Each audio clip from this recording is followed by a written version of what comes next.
শৃঙ্খলা বিরোধী কর্মকাণ্ডের সঙ্গে জড়িত থাকার অভিযোগে গত বছর সেপ্টেম্বরে আন্তর্জাতিক ক্রিকেটের 6 মাসের নিষেধাজ্ঞা আরোপ করা হয় ক্রিকেটার সাব্বির রহমান রুম্মনের উপর।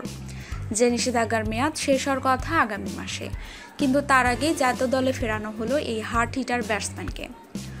আগে থেকে শোনা যাচ্ছিল নিউজিল্যান্ড সফরের দলে ফেরানো হবে সাব্বির রহমানকে, কারণ দলে একজন দক্ষ ফিনিশারের অভাব।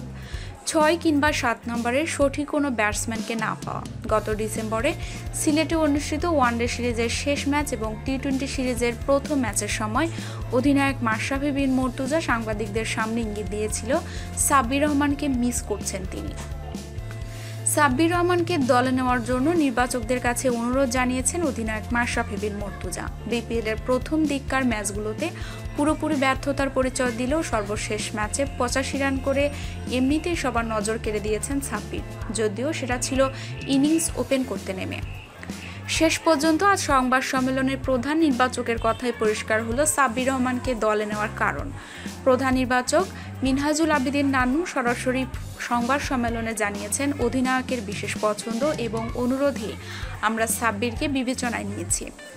সাব্বির রহমানকে দলে নেওয়ার জন্য অধিনায়ক মাশরাফি কি যুক্তি দিয়েছেন সেটা জানান প্রধান নির্বাচক। তিনি বলেন, মাশরাফির যুক্তি, আমাদের দলে একজন সত্যিকার ফিনিশারের অভাব আছে, যে 6 ও 7 নম্বরে ফাস্ট বোলিং এবং স্পিন বোলিং দুইয়ের বিপক্ষে সমান সাবলীল এবং হাত খুলে খেলতে পারে।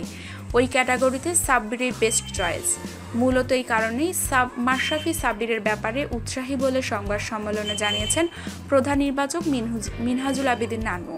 আর এ কারণেই সাব্বিরের শাস্তির মেয়াদ 1 মাস কমিয়ে আনা হয়েছে।